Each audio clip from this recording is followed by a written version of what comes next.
Welcome to In the Loop, the Charlotte Area Chambers podcast, where we talk about everything Charlotte with area business and community leaders. Here are your hosts, Chamber Chief Operating Officer Michael Orzak and CEO of Chase Media, Diane Chase. So I'm just here under this fabulous new invention, this beautiful umbrella, and we're going to talk about that on this edition of In the Loop. So take it away, Ryan. So Diana, thank you for having me today. I didn't mention it before, but today's my birthday. Oh my gosh. And so there's nowhere else I'd rather be. I feel like this is like the best birthday present I could have, to be able to, for the 100%. first time, introduce the umbrella here in the US. So you guys are the first podcast where we're showing it. This is really exciting. We're very fortunate to be the first to learn about this, to share with the community about this fantastic new invention. And it really does have a story. I always want to know the story. What's your origin story? Well, okay. So before we go into how the umbrella started, so I used to work in the Caribbean as a sailor. Oh. So that's kind of where a lot of the design comes from. Like I prefer the rope and pulleys because we're lifting canvas, and maybe that's why I was always interested in umbrellas. But I just had the idea that I wanted to be cool outside. I run a little hot, maybe, so I'm always feeling hot. Well, you're always cool, but then you want to be cooler. Yeah, that's right. So I was trying to think of how could I build an umbrella, a better umbrella. That's kind of what I do. I try to take a staple product and make it better. And I tried a lot of things. I tried blowing air up through the pipe and having vents. I tried having a fan in the canopy that would blow air down. And then it turned out the most simple way was the best way. So if you look here, we have a large fan, and it's locked in place against the rib, so it doesn't move. So the whole umbrella folds up like a normal umbrella. It looks like a normal umbrella.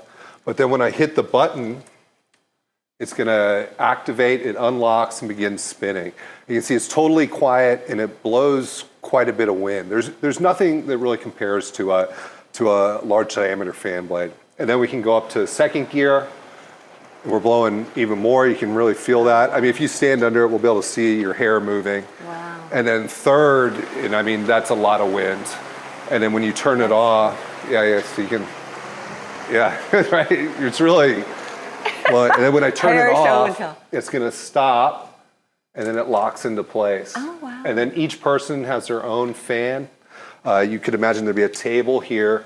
So you'd be sitting, it doesn't blow onto your table like a pedestal where it's a cross, but it blows onto you. So I think it's the best angle. And the other cool thing is if you're sitting farther away, it blows wind down and out. So it cools the whole space, and you can really like feel it if you're sitting 10 feet away from it. That's amazing. So I'm thinking about mosquitoes because I actually have a stand-up fan on my patio because mosquitoes from 100 miles away will find me and bite me. So I have a fan to kind of blow to keep the air. So this will do that as well. You also have USB chargers.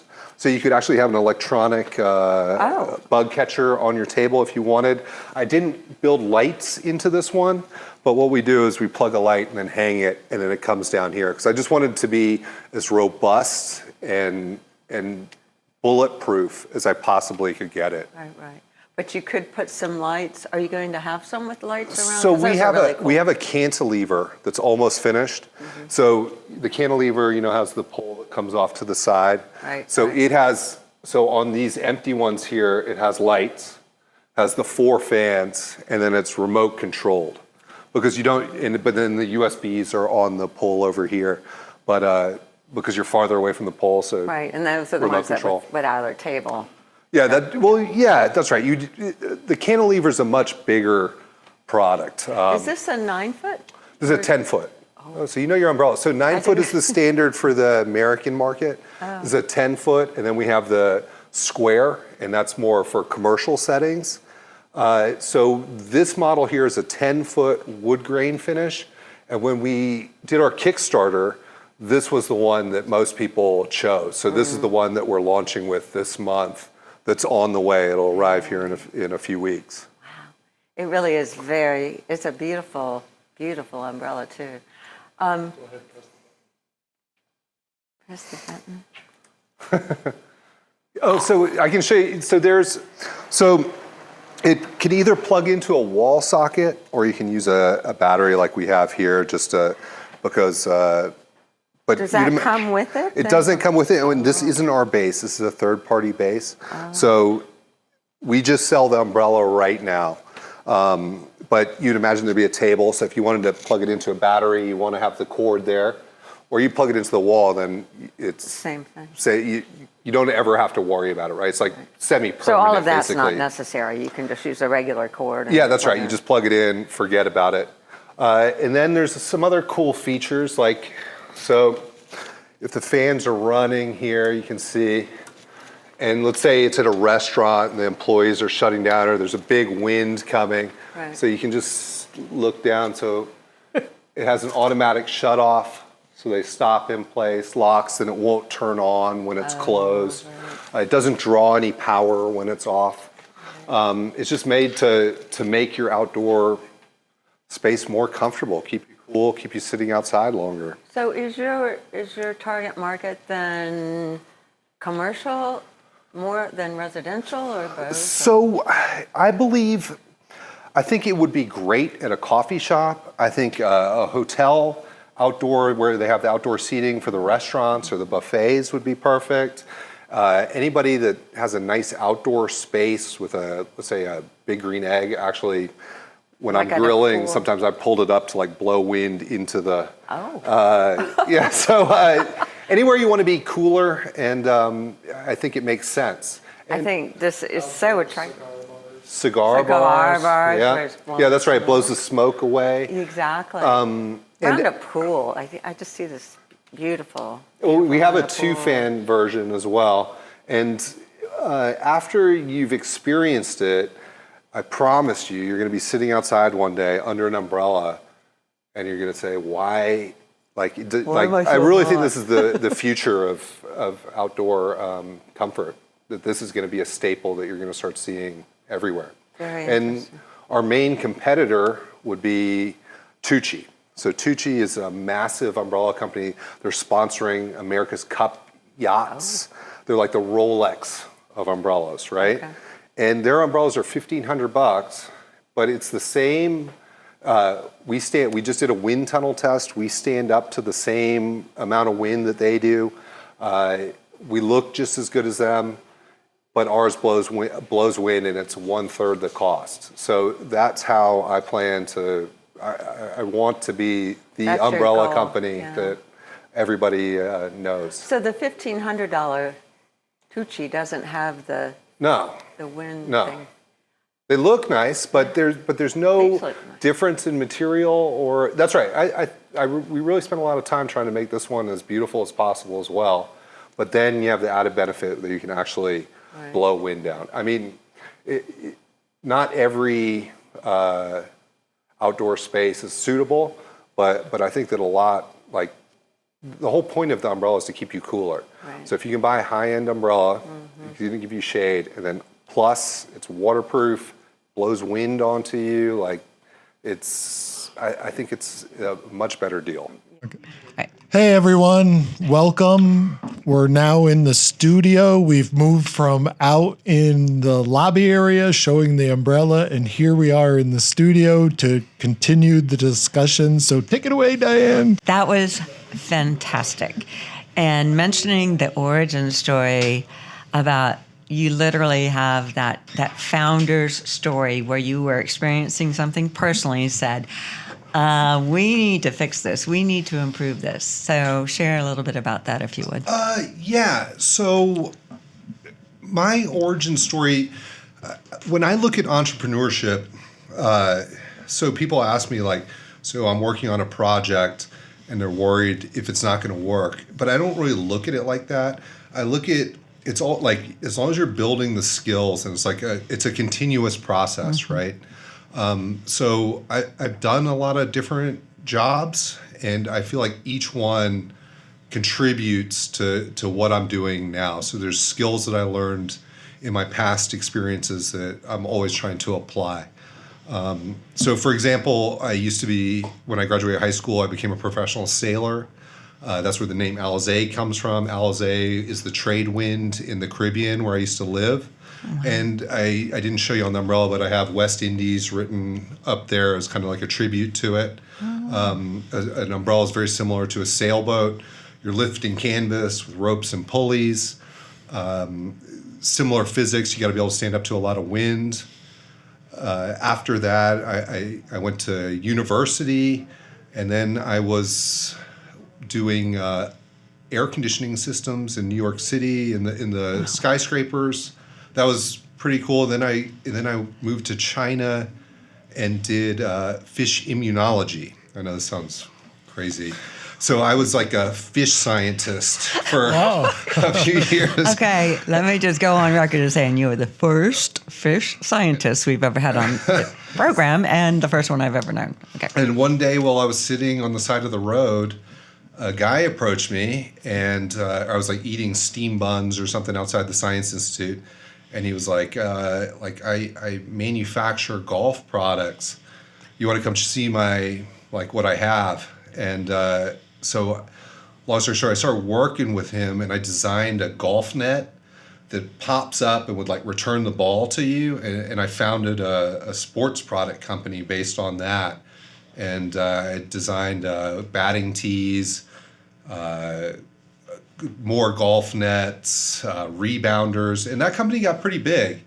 We had an office and big house that used to be owned by Napoleon's something. His brother's wife. Oh my God. Yeah, it was a crazy story. But I left that company in 2019, and then I spent several years just designing, and I designed quite a few products. But the umbrella was really, I just like, it is like something it is like the best product I've ever invented, and it works so well, and I really like want to put all my energy behind it, and that's what I'm doing. I've been doing it for a year and a half now. We made it through the Kickstarter campaign. We're trying to get our certification for the Australia market. We have a sales rep down in Australia. We have a sales rep in Europe, and we also have a distributor in the Middle East. And now I have products on the water coming here. That's incredible. So you really are going after a global market. And so I have from my sports product. So I invented a lot of products, and then now they're totally ubiquitous. So I kind of like learned about patents that way, that you need to protect your invention. And I've also been hit, I've been on the other side of it, and I really like learned patents. Like, you do not want to be infringing somebody's patent. Like I've been through it. It's awful. You are on the losing end of that. Yeah. It's Wow. 2 times I've been, not on purpose. It was just from misunderstanding. People say, oh, you need to change a product 10% and you're around the patent. That's not true at all. It's different. So, like I was saying, today's my birthday. My parents got me this present here. Oh, do so. So they got me a little plaque for Oh, because I think this is the best patent I've ever gotten. Like, because there's nothing even close to it, and the patent office just came back, and we were granted the patent. So that's the umbrella patent right there. So welcome to look it up on. Ingrained and everything. Look at that. Yeah, it looks cool, right? With the image and everything. That's very. So that's really important. So I really think that the umbrella is the simplest, most robust design possible. Like in my design ethos, that's what you want, especially for something that's going to be outside. And we just tested it in the wind tunnel. I didn't sleep the night before. You can check out our Facebook page and see some of the footage of like these things getting blown in 40 mile an hour winds. Like, that's what the distributors ask. They want to make sure it can send up to 30 miles an hour. We made it over 40. We haven't even hit the top, like where it breaks, because the bases gave out before the actual umbrella did. Oh, wow. Yeah. Is that for mostly around coastal communities? So when we were at trade shows, there's these distributors come up, and they're like, have you ever seen a a resort after like 30 mile an hour. You never seen it before, like they're like freaked out. So I think that they've been like through it, like where they sold a bunch of umbrellas and they're all destroyed, Yeah. Right. So it's important to them. And then after seeing it in the wind tunnel, I see why it's a valuable test. And I learned quite a bit from it. And I learned I need to the umbrella broke. So I need to have used, they bent before the umbrella broke. So I need to have my own base. But it takes me it's hard to design a product and then manufacture it well. So, but that's what I love doing, really. Is And bases would be very heavy to ship. Yeah, that's right. That's why you didn't start with it. But there's a need for it. I can see it. Yeah, absolutely. Very interesting. So you truly are the entrepreneur with all of your different. I mean, you've had several different careers, really. Going from fish to golf. I'm like, golfing fish, I don't know. Yeah, that's right. But I mean, that was quite a segue. And going from being a sailor to now a businessman. That's right. I saw on the yachts that I used to work on who owned a yacht, really. And it's either somebody that inherited a lot of money or they started a business.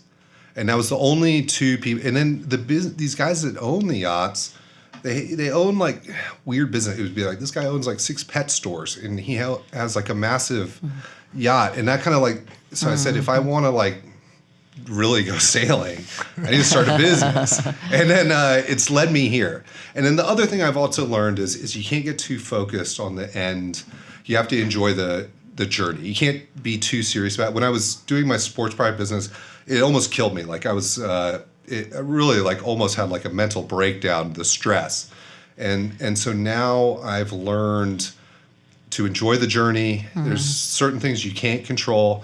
I have my process. I try to build the best product I possibly can because I don't feel comfortable going out and selling something that's garbage. I'm not the best salesperson, so I need to be excited about it. And I have strategy for me to be able to come here and talk to you about it. 100%. So that's kind of my strategy. Build the best product I possibly can. And now I see where it's going to take me. And I get to work hard and I'm working for myself. Like everything I do is for my company. I really love it. I have a lot of stress and I'm always dealing with problems, but I really enjoy what I'm doing. Like I love it. You're just so passionate. I mean, I can feel your passion for your work, and it's the reason you get up in the morning, right? That's right. And that's right. And that's something everyone needs to feel like. I can't wait for this new day because I'm going to do this and that and the next thing. Did you come up with a business model as you were formulating the concept, or what? So what I did with this company is the outdoor furniture market is each product is its own like little like world, So what I did is I chose my business partner, or my business partner chose me. I don't know how you want to say it, but he has been in the outdoor furniture business for many years. So so that's what I was looking for. So that's what I think makes it a great partnership. Absolutely. So Tony Lee, he's my business partner. He's I knew him for a long time. He has a great reputation for like being an honest business person, so everybody has these horror stories about their business partners, right? Yeah. So you really have to be. So I've built a company before, and I call them landmines, the things that can really screw you up as you're building it. Right. And I feel like I know where a lot of those are and where not to step, and what to be careful about. And so that's what I'm right in the beginning, but because I've done it once before, I know how to navigate all of that. To try to navigate as best I can. Yeah. That's right. All I am thinking is you need to write a book for sure. Absolutely. Am I right? Yeah, and I also think that, like, when you were talking about the yachts and the people that own them and the people you met, maybe that wasn't their first business either. Yeah. And so you're the type of guy that says, okay, I tried this, I'm going to go try something else. Yeah. That didn't catch, I'm going to go do this. Yeah. And so you're one of those people that's not going to give up, and you're out there, and I think you got a great product. I'm like, it's like one of those products you see and you go, why didn't I think of that? Or why hasn't it been invented? Yeah, that's now? right. It's weird that it hasn't been done before. But there's, every time a new product comes out, I can remember when I was camping and one of my friends said, we need a light on the How long was the cooler? The next year, there were coolers with lights. Yeah. But how long was the cooler around without a light? Yeah, and what Yeti did, right? So they're like a company to hold up on a pedestal, right? They took something that was totally cheap and like nobody would, and they did it better, and people really like responded to it. But I've also made missteps here. So I've designed a few products. And Dyson, I don't know if you listen to Dyson's like stories, but he invented a wheelbarrow before he did his, and he's like, there's no money in wheelbarrows. So I made that same mistake. I invented a greenhouse that like folds up so you can just put it away. I was like, this is the best greenhouse ever. And and nobody would pay more than like $20 for a greenhouse, So there's like no money in greenhouses. But umbrellas, it's kind of like a fashion statement, and then it also is like has a lot of utility. So I feel like it like hit the right balance that I was looking for. That was my first thought when I saw it. I was like, wow, this is a very high end. It's very classy looking. Yeah. I mean, when Michael first told me, he was like, I want to interview this umbrella guy. Umbrella guy. I'm thinking did umbrella. I say it like that? Yes, you did. And so I'm like, okay, you're holding the umbrella and there's things like, twirling above your head. I'm like, it's going to get caught in my hair. I don't know. No, different umbrella. However, have you seen the hats that have there's the a hat with propeller? a little thing, and there also is a golf umbrella that has a little fan on the pole that will blow it. It's like a handheld umbrella to keep you out of the sun. Right. So that exists. Right. But that's Americans. So in Asia, some people use that, right? Right. Umbrellas a lot more. Yeah, a lot more. They try to stay out of the sun, but it's not really an American. Maybe on the golf course, people do it. But on your backyard patio. Yeah. On your backyard, it's all about being comfortable, right? So if we can improve that experience and keep people sitting out, because it's getting hot, and it keeps getting hotter every year, Exactly. So as an entrepreneur and an inventor, because I don't want to leave out the inventor side of it, how do you tell people, how do you get started? Like, you're creative, you're sitting around thinking of something, Well, it and then sounds like you're you're like, very hey, motivated. let's do this. Or do you spend a lot of time just thinking about what's out there? How do you get that creative going? Yeah. So one thing with inventors, though, is we have this reputation of spending all our money on our inventions. So I have to be very because I'll spend all day, every day, like building, and but I have to like draw a line and say like, okay, I've got it. This is where I would stop. Now it's time to go introduce it, and if this resonates, then I can keep building on it, and I'll keep building better and better products. I could spend another 5 years making, like, adding lights, adding misters, just on, but you have to have a balance where you have revenue coming in, and I think that this is a solid base model to introduce to the world that there's a better way to sit outside, and there's a better. The umbrella hasn't been really touched in a long time. So, and then I would say if you want to start a company on something that you've invented, you need a prototype. So you need to build a prototype somehow, and then you also need IP. So that you don't have to have IP, but you're spend all this time building it, trying to design something new, and then you're gonna spend all the time getting like traction. And then somebody's going to come in and undercut you. Somebody from China that can make something cheaper than you can. That's willing to take no profit margin, basically. So you need IP. And the way the internet's going, it's gotten a lot better. When I first started on the internet, selling on Amazon, if somebody copied your product, you like had to go after them and send them letters and stuff. But now you can just like tell Amazon they're copying my IP, and Amazon will shut them down. And then they have to come to you to like find a solution, there's it's getting better because Amazon doesn't want to deal with it, right? Right. Or any online retailer doesn't want to deal with it. Yeah. Right.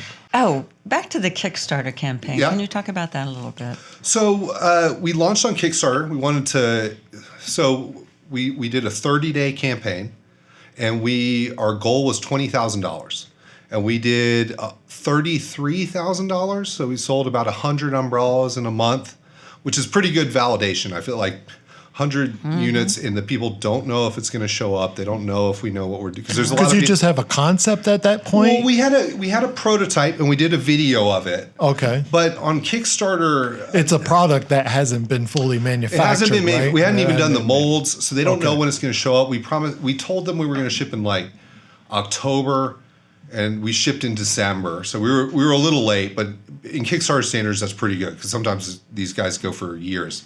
But we already had some pretty good experience with manufacturing. We knew what we were doing. We tried to like communicate that, and Kickstarter backers are notorious for like, if somebody doesn't deliver, they just like, I don't know if you ever read the comments, they go crazy.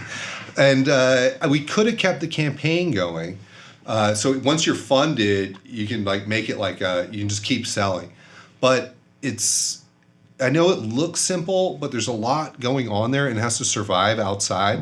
So I really didn't want to get in the situation where we had a bunch of products out in the world, and then there's some mistake that I didn't catch that shows up in 6 months, and then I have to deal with the customer service, right? Absolutely. You can't just leave it on the people. No. So it was kind of like our beta. We're able to like launch with like what canopy color they like.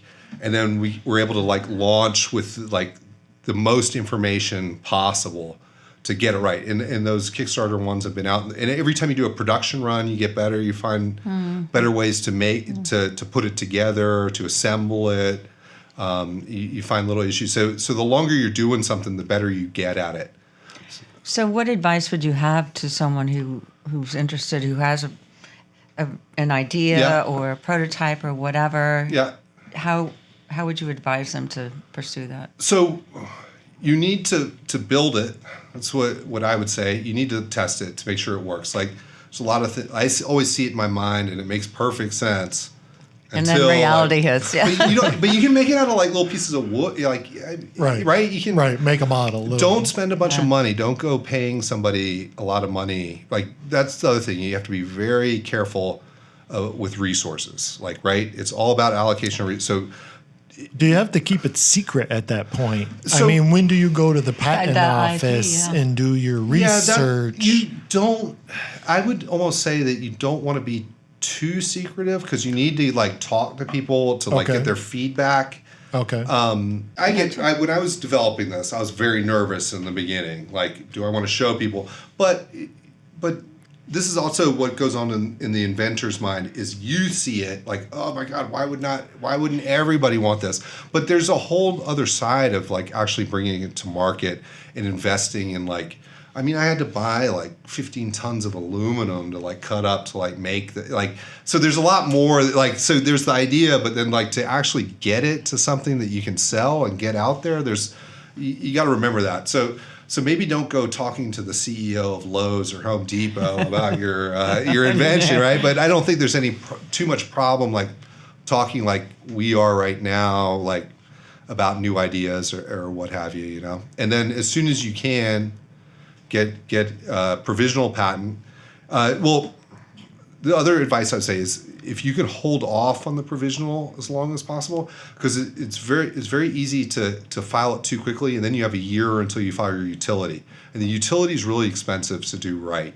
So you want to hold off as long as you can until it's as close to like what you want it to be as possible. Then file your utility, and then hopefully you can bring it to market before you need to pay for the utility, so that you can figure out what. If it's a valid idea, because I mean, even like it could be a great idea and it just doesn't resonate, you know, and you'll just never get there. Mm-hmm. But the fact that you have already touched global markets at this stage of the game is pretty impressive. So you were confident that this would appeal to a global marketplace? Oh, when I show it to the buyer, like I've had people come to the factory when I was like developing it. They're like, "Oh my God, yes!" Like people that are in the umbrella industry see it, they know it. Mm-hmm. The issue though is they want the cheapest product possible. So that's the other. I don't want to.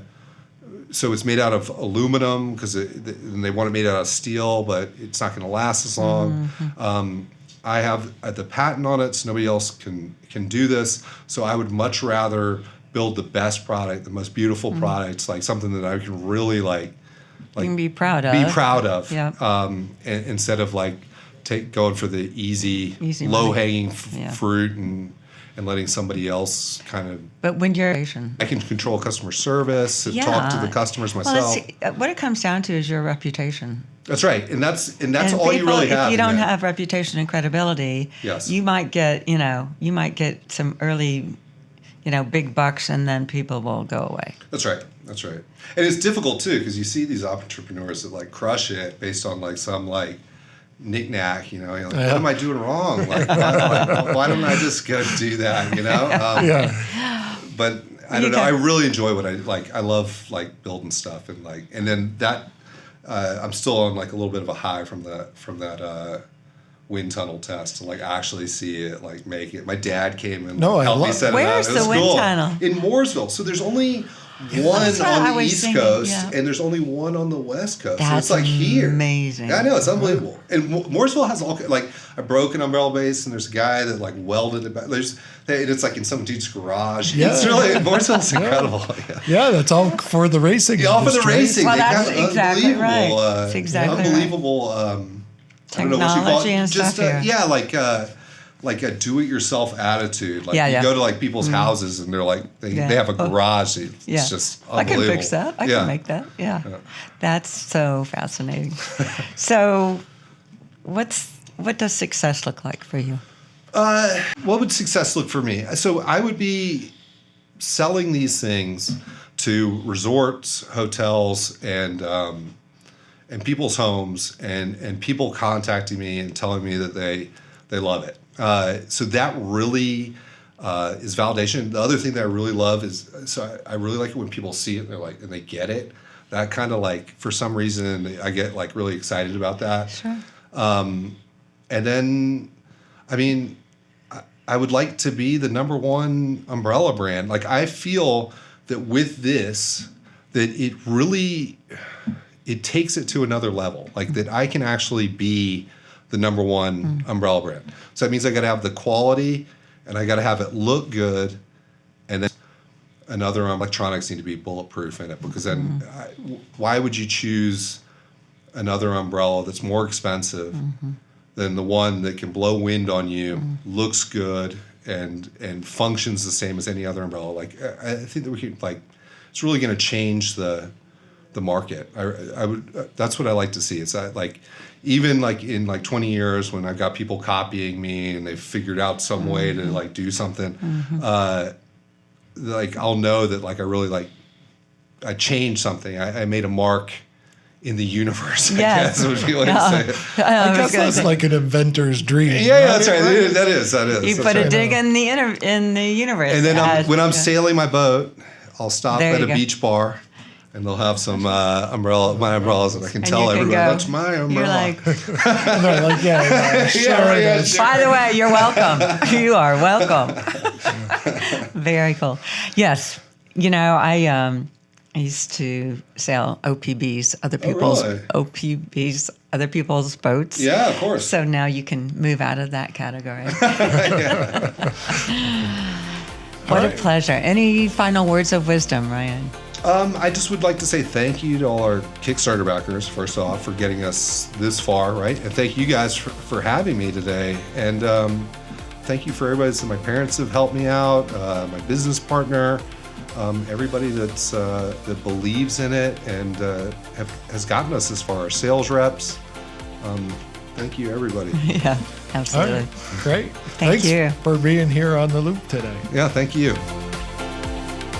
Thank you for joining us on In the Loop, the Charlotte Area Chamber weekly business and community podcast with your hosts, Michael Orsak and Diane Chase. If you'd like to be a sponsor, please contact us through our website, charlotteareachamber.com. Join us again next week for the latest scoop in the loop.